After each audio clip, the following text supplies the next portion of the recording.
for the introduction. I am intimidated when I know that I'm going to be the first to give this seminar series. So I wasn't sure what the format is. So, well, we'll see what happens. But anyways, I am Navin. I'm a postdoc here. And what I'm going to talk about is, as Dimitri said, it's mostly work done during my PhD in Santa Barbara, and mostly on cost rays and the impact on the stability of circumgalactic gas. For those who don't know, circumgalactic gas is the region of gas around individual galaxies. Circumgalactic gas, that is. I would like to open this talk with a simulation, a cosmological simulation. It's called the TNG50. It simulates a patch of the universe starting from cosmological initial conditions, evolving the dark matter physics, gravitation, and baryonic physics up to present time.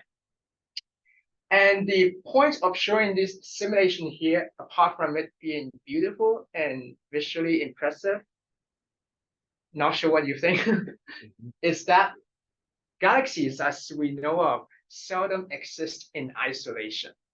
So when we look at beautiful pictures from NASA or elsewhere, we usually see a bright, thin disk and literally nothing elsewhere. But that's just a misunderstanding. There is, in fact, as revealed by this simulation, plenty of gas surrounding each individual galaxies, and they're in dynamical interaction with the galaxy itself. As you can see, there is like accretion of gas into the central galaxies. There is constant outflow of gas, and there's also, if you can see at certain odd moments, some satellite galaxies coming in and merging with it. So it's a very dynamical system, and galaxies are seldom, my point is galaxies seldom exist in isolation from, so it's in a tightly interconnected system with its surroundings. And people in this field studying how galaxies evolve usually look at something called the galactic feedback cycle. And this cycle has a very similar version on Earth. It's the water cycle. You have like evaporation of water from sources, which is the ocean or rivers. They condense as clouds, and precipitation brings back the water back to the sources. In the context of galaxies, something very similar happen. You get star formation in galaxies, which generates all the heavy metals, the metals, and powers gas sufficiently enough so that they become outflows, bringing all that gas into the outskirts of the circumgalactic medium, where they lose their energy, condense, and accrete back into their galaxy, forming a closed loop, building further star formation and making this cycle a continuous process. Now, this cycle, this galactic feedback cycle, it's a grossly simplified picture.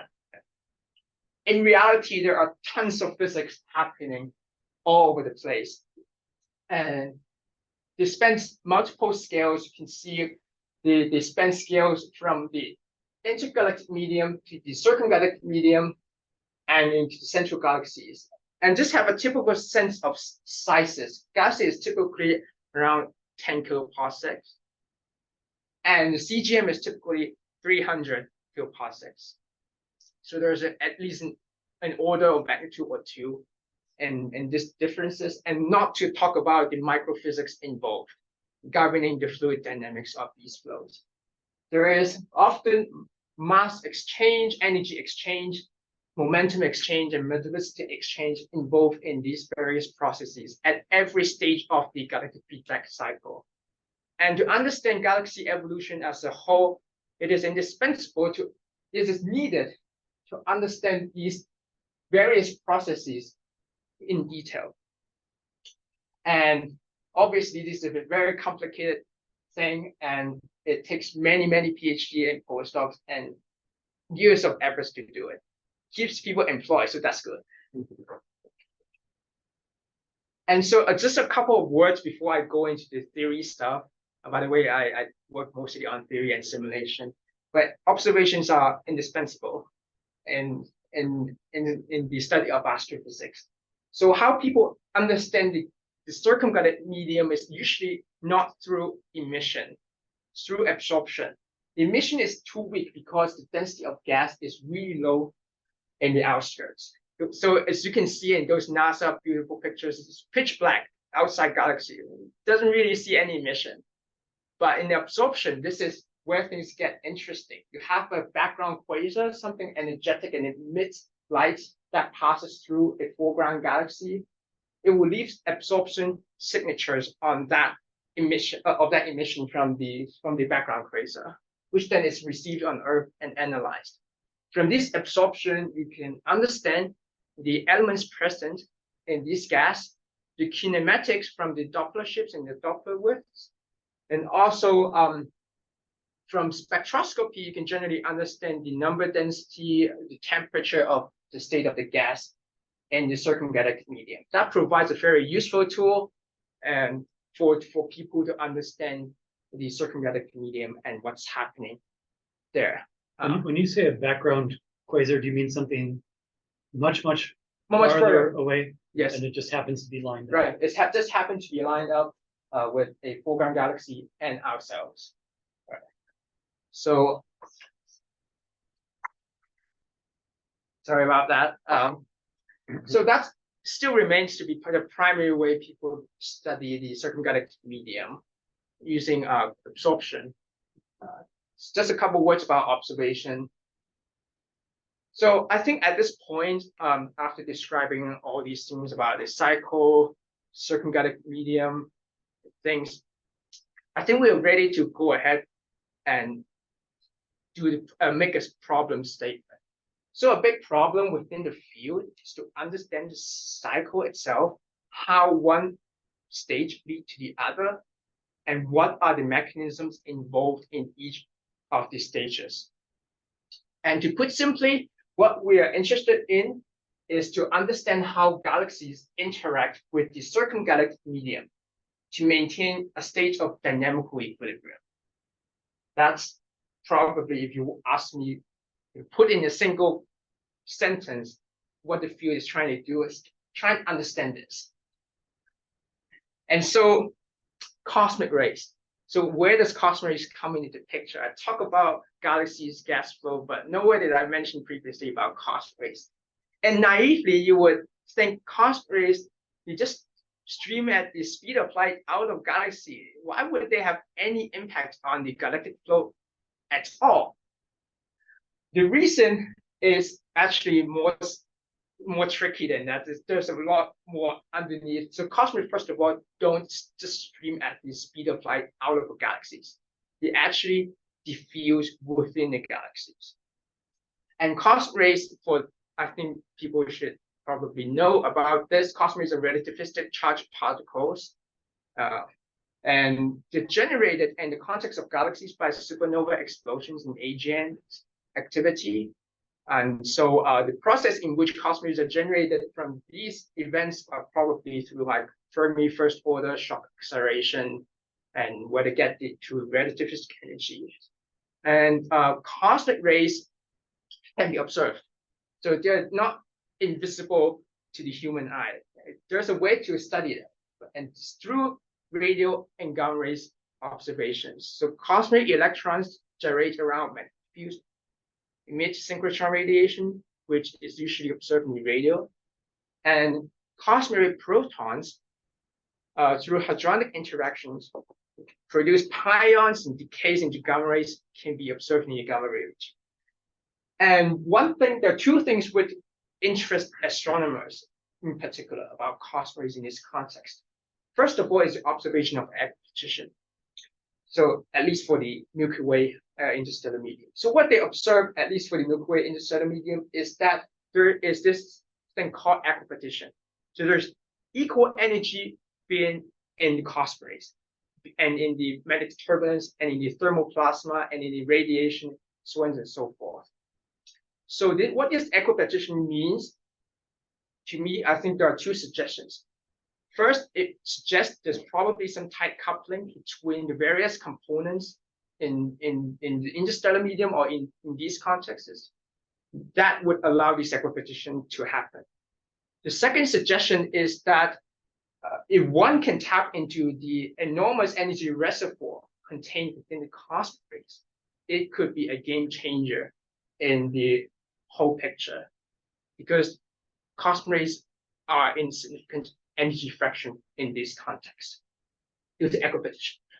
So another thing which interests people about cosmic is that cosmic protons specifically do not suffer as much radiative losses as the background thermal plasma. And by the way, when I refer to the background thermal plasma, I'm referring to the gas, the diffuse gas around, and cosmic rays specifically for the high energy particles, which exist in small number small number fraction, but in significant energy fractions. And so they do not suffer a lot of radiative losses, and together with a smaller adiabatic index means cosmic rays can transport energy and momentum far away from their sources, going into edges, far reaches of the circumgalactic medium and depositing energy and momentum there, which the thermal plasma might have more difficulty going into. And so that's basically why people are interested in cosmic rays in this context. So over the years, people have tried to model cosmic rays simplistically using some first order diffusive modeling cosmic rays and put them into cosmological simulations. And these are just examples of them among many cosmological simulations with the simplistic modeling of cosmic rays. And what they find is that with and without cosmic rays makes a big difference. Example in here, this has no cosmic rays, and this has cosmic rays. You can generally see there is a puffier structure to the galactic halo, the circumgalactic medium, and in some cases it can even drive outflows. And depending on the models of cosmic ray physics you import into the simulation, whether it's more diffusive or less diffusive, it could either generate very weak outflow or very strong outflow with a very pressure supported halo. And what I've just shown is just two among many over the decades. And they've done cosmological simulations and come into quite similar conclusions about what cosmic rays can do, at least under this simplistic modeling of cosmic rays, usually treating them as just simply diffusive particles. And is that cosmic rays can be a strong source of feedback in galaxies, and the channel in which cosmic rays interact with the background thermal plasma is through cosmic pressure and cosmic heating. And so the next question to us is, like people have shown a lot of things about cosmic rays, but it's natural, it's rational to ask the question, are these conclusions valid? Are we missing things? And there are two things I would like to point out in particular. The first is that is the model for cosmic physics we input into the physical system, the cosmological simulation, physically correct? I mentioned they have people adopt this very simplistic modeling for cosmic physics. Second, have we overlooked small scale physics that could be important?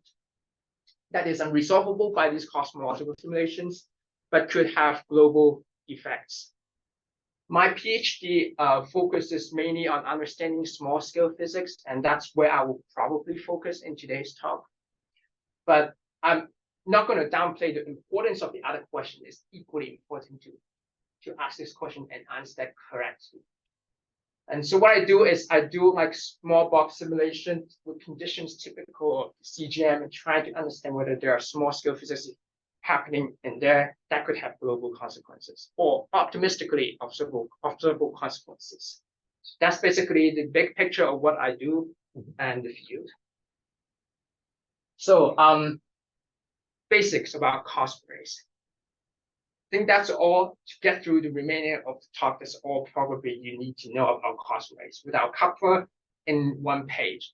So cosmic rays in these galactic contexts come in various compositions. You can have cosmic electrons, cosmic positrons, cosmic protons, but it's the protons that dominate the dynamics of the galactic's flow because they exist in the highest proportion, and also they don't radiate as strongly as the electrons.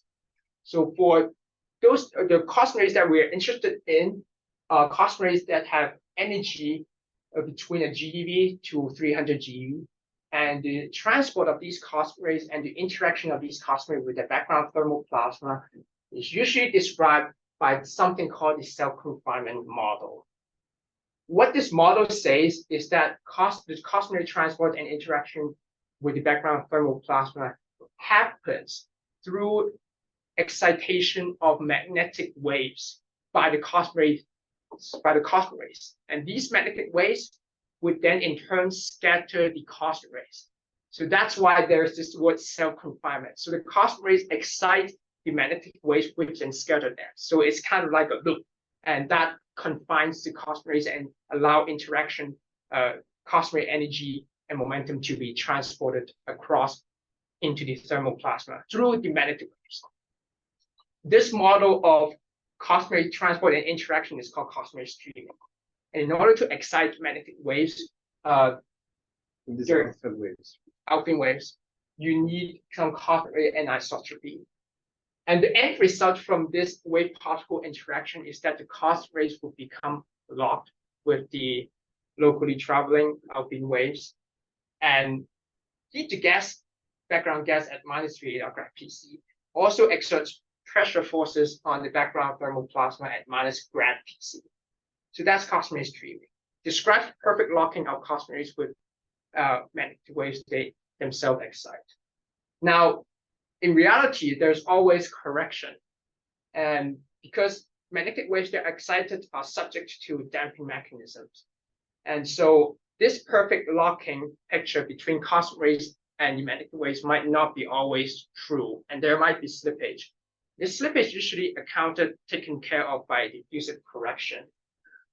And so under this model, where you have cosmic ray streaming and the diffusive correction, you can write down a set of MHD equations with cosmic rays governing the evolution of everything. Well, not everything. The background thermal plasma and cosmic rays. Before you get to this, the cosmic rays, I'm guessing, are considered a plasma. Are they a traditional plasma in terms of number of particles per device sphere? Is the density high enough? Well, I think they're considered to be a fluid, or plasma itself. So, if you talk about, or I don't have this number on top of my head about what what the number of particles per device sphere is, but at least for the purpose of fluid dynamical simulation, the mean free path of the cosmic rays in the context is much smaller than all the other dynamical scales of interest.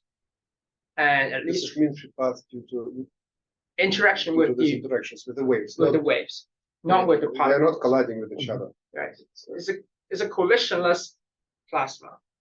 To put in more technical terms. And the direction, what's the direction of the wave? Is that determined by the pressure, like by the pressure gradient? Yes. That's right.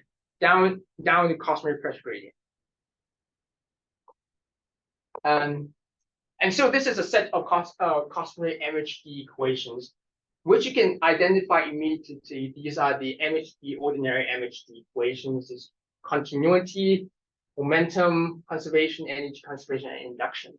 There's also, and this is the equation where the evolution of the cosmic energy density comes, and the green boxes are the coupling terms, where cosmic rays, where and how cosmic rays deposit the energy and momentum into the thermal plasma. The whole system is energy conserved, as you can see. The energy conserved. So now we have this set of equations. We just need to write the code and simulate it, right? But things turn out to be not that simple. People have tried that, but it turns out there are very strong numerical instability happening at local extrema of cosmic pressure profile. This numerical instability is extremely hard to tame. You need very small time step and very small Coulomb number. And that makes running simulation with cosmic rays streaming very expensive and not quite realistic in multidimensional, let alone in cosmological conditions, scale. And so for years, people were stuck. So in 2018, my supervisor Peng, together with his postdoc Yan Fei, realized that this problem is actually more of a physics problem than a numerical problem. And I would explain why it's a physics problem than a numerical problem. The reason is because at these local extrema of the cosmic pressure profile, what happens is the numerical instability usually sets in at the local extrema, but there is no gradient in the cosmic pressure profile there. And there's no anisotropy. So if there's no anisotropy, there is no waves excited. And so there's no coupling between the cosmic rays and the thermal plasma in the vicinity of the extrema. And so if you write down the cosmic transport in this form, which assumes coupling, it's wrong. And what you have to do is to have a separate equation to self-consistently evolve the cosmic flux. So taking into account free streaming in the vicinity of these local extrema, and do the calculation self-consistently. So that's another set of equations. Colloquially, this method of simulating cosmic rays colloquially referred to as the two-moment method, because there's two equations. And now, plugging that into the simulation, this numerical effect goes away completely. No sign of it at all. So it's a big improvement to the numerical tools that was existent then, and allows things to be simulated in relatively fast manner and robust manner. So this method has been tested. I personally have a paper on the performance of this code at stringent environments such as shocks, showing that they obey exactly as analytically expected. And there are tons of other tests conducted by my supervisor and the postdoc Yan Fei in another paper on this code.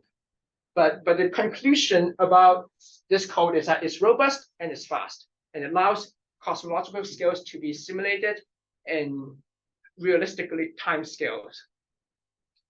And using this code, I went ahead to study small scale physics.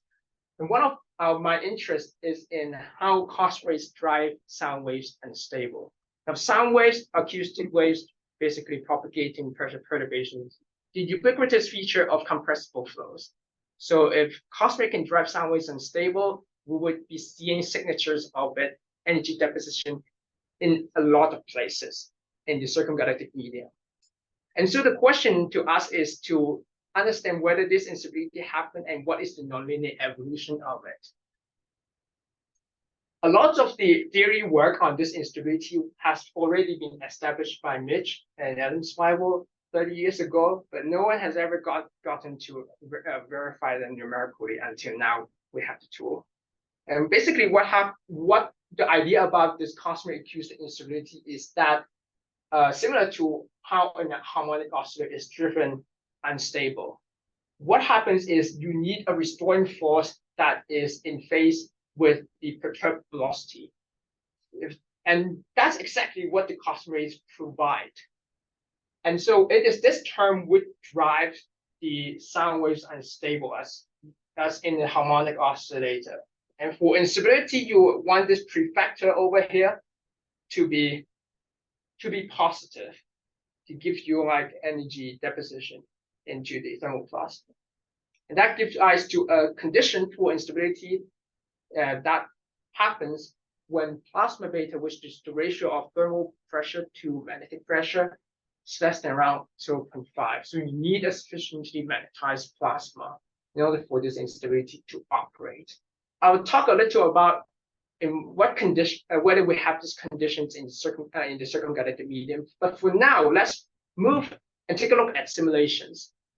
So these acoustic waves, they are, how do they compare with the alpha waves that are driven by cosmic rays? Oh, Are they in the different place with the wavelengths? Are they the much Alpine longer waves that wavelengths? the Alpine waves that scatter the cosmic rays Right. are Yeah. similar in to gyro radius. The cosmic rays because there's gyro resonance and Okay, stability. okay, right. Okay. These acoustic waves generally have longer wavelengths. Longer wavelengths. Longer wavelengths. So it is not like a plasma kinetic instability. It's more like of a fluid instability. What determines the wavelength? It depends on the perturbation. So you can get sound waves of all sorts of frequency in compressible flows. And well, if this instability operates, then the wavelength that would come out would be the one that corresponds to the fastest growth rate. And that happens to be roughly the diffusive length scale of the cosmic rays. But in theory, like sound waves can be generated by all sorts of perturbations, sound waves of all sorts of wavelengths and frequencies. It's just that some of them grow faster than the other and become more apparent. As you can see in this simulation. So what I do in this simulation is I started out with like a stratified profile. The gravity points in that direction. And by the way, this is a 1D simulation. So all the perturbations are seeded by numerical noise. So you can see cosmic rays can drive these acoustic waves unstable, and they steepen into shocks. Now, curiously, now that's the density profile. You can see characteristic density enhancement associated with wave steepening. But in the cosmic plasma density profile, right? Yeah, there's plasma density, yes. But on the other hand, you can see this curious feature in the cosmic pressure profile. That looks like a staircase. Like it looks almost surreal. Like would this really happen in reality? But physically, there's a physical basis for generation of this staircase, and it's due to something called the bottleneck effect. So, what is the bottleneck effect? The bottleneck effect is a characteristic feature of cosmic ray transport when they are locked with the Alpine waves. So you can imagine you have like a density enhancement, and you're injecting cosmic rays from one side, and there's a density enhancement in the path of the cosmic rays. What would happen is that the cosmic rays would slow down because there's a decrease in the Alpine velocity, and the slowdown in the cosmic rays would then cause a buildup of cosmic rays, like a traffic jam, basically creating like a step function. If you have multiple of these density bumps, they would bottleneck behind each of them and create this staircase-like structure. And so that's the rationale behind the staircase, which we see and the nonlinear evolution of the acoustic instability. Well, if you ask me the question, what is the global consequences of it? The fact that cosmic rays are stuck and confined behind these boxes by these density enhancements due to bottleneck effect mean there's an overall accumulation of cosmic rays and an overall increase in the cosmic pressure gradient. This increase in the cosmic pressure gradient exerts a greater force on the flow and generates a faster mass outflow. And for the plasma beta we have explored, there could be an increase in the factor of 6 to even 10 increase in the mass outflow rate compared to when there is no staircase. So bottleneck acoustic instability can affect flow dynamics of the background thermal plasma, specifically mass outflow. It's also been recently explored by a lot of people, by more people, not a lot of people, more people in the context of winds, where they also see the staircase structure and density enhancements. This is just a comparison of like the simulated mass outflow rate compared to the analytic, where they see an enhancement in the simulated outflow rates. Low beta environments. I talked about it. For this instability to operate, you need to be in low beta environments. This is a cosmological simulation without cosmic rays. They show that particularly in outflow regions, and in the biconical outflows, and also in the disk halo interface, plasma beta could be as low as 10⁻², or even -3. And they claim that's due to like radiative cooling, or even dynamo, but this is the result they're showing. There are places where this instability can be excited. And there are also other applications to this acoustic instability, specifically at thermal interfaces where you have like hot gas and cold gas in pressure balance with each other. This is a particularly important question because the circumgalactic medium is multi-phase in structures. There's always cold clouds and hot embedded in hot winds. So these thermal interfaces has to be understood carefully in order to understand why these cold gas can survive or not survive in these environments. And what happens is like we set up a profile similar to a thermal interface, and there you go, you get this acoustic instability.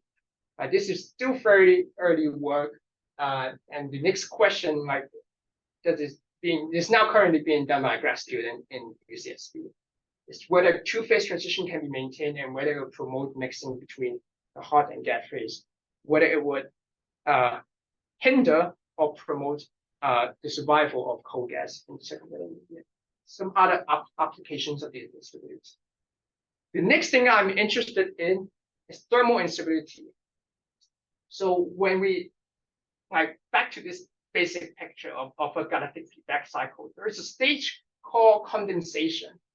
And people over the years have been trying to understand whether condensation can happen and under what conditions can condensation happen, because it's such a crucial role in this feedback loop. If this doesn't happen, this won't happen, then the loop will break down. Tons of people have looked into this problem over the years. What they focus on is actually the linear thermal instability, whether condensation can happen under various conditions. It happens. The conclusion from these papers is that it really depends on different timescales, cooling timescales of these gas and the free-fall timescale of the gas at that certain galactic height. So if this ratio... Could you tell us, in this context, what do you mean by condensation?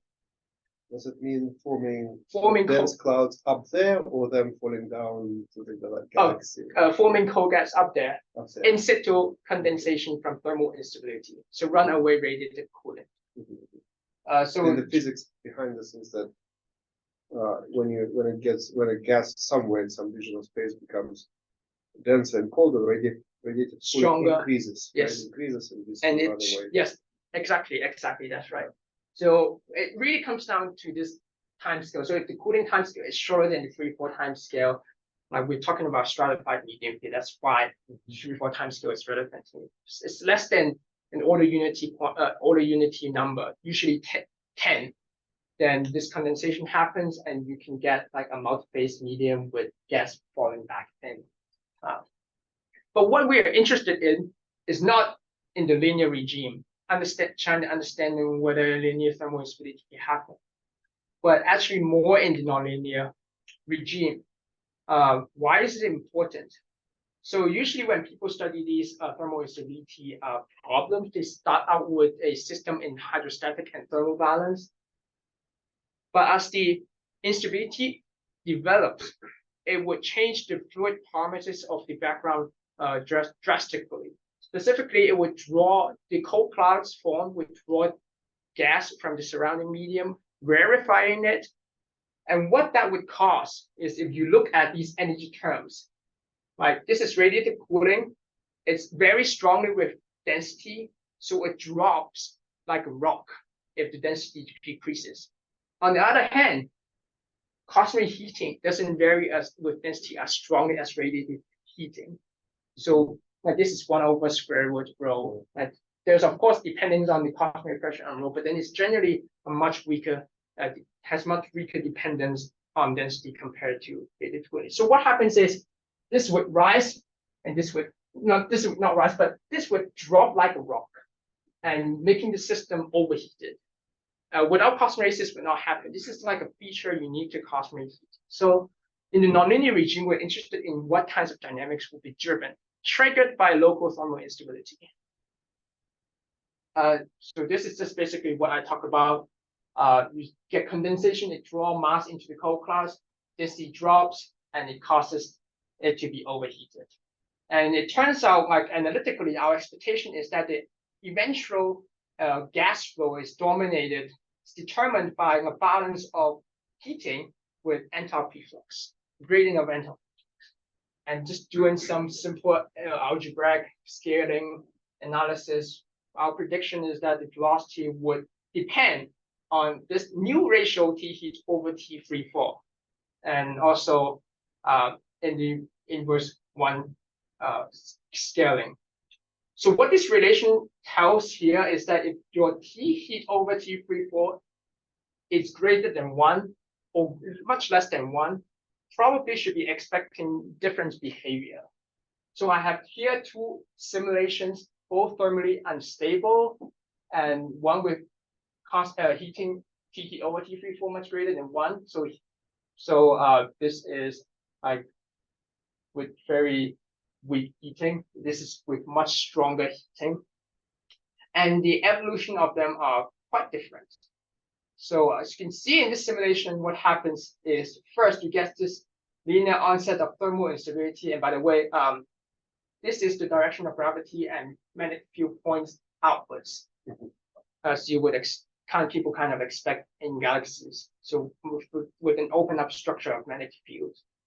And what you can see in the nonlinear evolution is that in the case where T heat over T free fall is much greater than 1, flow is much more quiescent and density higher than in the case where T heat over T free fall is much less than 1. Here you see the density is orders of magnitude lower, and there's violent outflows happening. Now, if you look at the detailed profiles of the velocity and temperature, you'll be able to see this difference in clearer terms. Like the velocity of the fast outflow case with T heat over T free fall much less than 1 can exceed the local escape speed. And the temperature is also like 2 orders of magnitude higher. So it's hotter and faster. If we look at scaling relation, we see that like it's generally consistent with this simple naive algebraic scaling of the outflow velocity. And density is slower, temperature is higher. The transition doesn't happen really smoothly for density and the temperature. It happened in a very drastic way. And so like it's like having a switch. If you go below this threshold here for the T heat over T free fall, you immediately switch to a case where flow is fast and very hot. And so like this has implications on mass loading of galactic winds. So that determines how much of the mass generated from the stars is carried away from winds. In terms of mass loading, the fast winds are actually very inefficient. It's consistent with previous study about this. The reason is being that density is really low in the fast wind case. So the amount of mass that is actually carried out is very little. But energetically, the fast wind case, it's more efficient in energy loading. So carrying energy, producing this out in the wind than in the slow wind case. That's just some implication on galactic winds. On top of this, there's also the third outcome to the nonlinear evolution of thermal instability with cosmic heating. And that happens when there is quite a lot of cosmic pressure, when it's cosmic pressure dominated and the alpha Mach number is greater than 1. So that would lead to like easy entanglement of magnetic fields. What would happen is that after this initial phase of thermal instability, instead of having like a very uniform homogeneous wind coming out everywhere, you would get this tendrils like fountain flow structure. So they're driven by cosmic pressure putting gas out from the surface of the disk. They climb out, but then they realize they don't really have the energy to go even further, and they're dense, by the way, so they drop back in. And so this fountain flow, it's actually also seen in other cosmological simulations. So they have, this similar cosmological simulations with cost rays heating published recently, where they also see this fountain-like structure with a kind of like a hot outflow that is kind of reminiscent of what we're seeing in our simulations. So that's like a simulation evidence or support for what we are seeing. And in terms of observations, observers have been seeing these so-called intermediate velocity clouds. So they're clouds that hang over the galactic plane at around a kiloparsec, and with velocity of around 100 kilometers per second, and that's also the velocity of this circling cold dense gas that is circling around. So we think there could be some comparison between the two, but then the detailed comparison and exploration of this line of thoughts would be future work. This 100 kilometers per second scale is comparable to the virial velocity at this distance. You mean in my simulation? Well, no, in galaxies. Yeah, so they do this absorptions like no, not how it is measured, but I'm just how do we non-experts put this velocity scale of 100 kilometers in any sort of physical context? So for example, if you drop a cloud from the height, it will fall down, it will obtain this velocity, right? Yeah, that's right. So there is an entire literature on what velocities these clouds would attain. But usually, or like the orbital velocity. Yes, like this is comparable to like orbital velocity, and much larger than the thermal speed of the gas. Yes, that's right. And so, I'd like to kind of conclude here what I have done and point to some open problems in this field. So I mentioned there are other questions existing in this field. So one of them is to understand better the physics governing cosmic transport. And recently, this has been an unresolved problem. Is cosmic rays really transported across the circumgalactic medium by this so-called streaming model, or by the streaming model? Are there other transport mechanisms responsible for cosmic transport in these contexts? So this is just an example about an idea people recently have germinated. So basically, like what they're saying is previously people thought that cosmic rays are scattered by this volume-filled magnetic turbulence, and they themselves excite. But could it be that cosmic rays, instead of being scattered by this volume-filled turbulence, instead scattered by these small-scale magnetic reversals or small-scale events that might be more observationally consistent, or at least consistent with existing simulations? This is an open problem to understand cosmic transport. Another is to come up with observable tests, which is extremely underdeveloped in the field of cosmic rays astrophysics in the context of galaxies. Can we come up with some models that can give us observational predictions, like we can compare with gamma ray observations, for example? And this is just an example of trying to constrain the cosmic diffusivity using gamma rays. But what, at least to my understanding, at least what this paper have done is that they have only set a lower limit to what the cosmic diffusivity is, but doesn't really tell us much else about how cosmic rays actually scatter or how they interact with thermal gas. So that's another. What's this? Gamma, that's the luminosity over the luminosity of the star formation luminosity. Star formation luminosity of what? Light? Yeah. So these are gamma rays observations. Okay. So stars can produce of a galaxy. Of a galaxy. So each data point is an individual galaxy. Yeah. So each of these data points is a galaxies connecting the observed gamma rays, different components, and comparing them with simulation.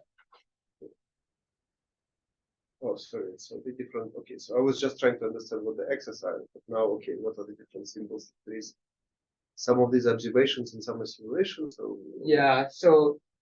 oh, I see the squares, white squares, observations. Yeah. So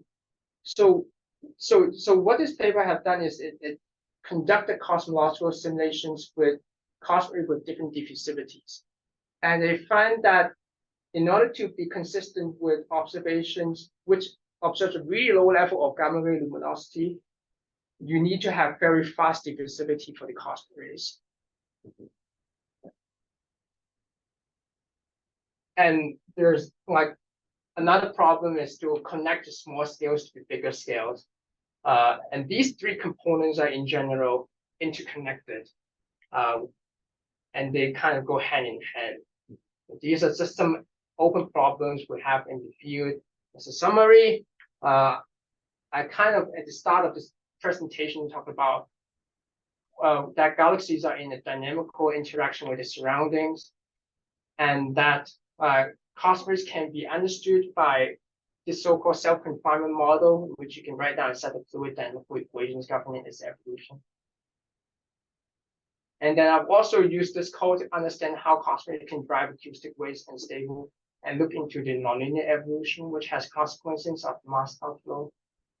And at last, on how it can affect the nonlinear evolution of thermal instability and lead to various global behaviors. Right. And I'll just stay there. Okay.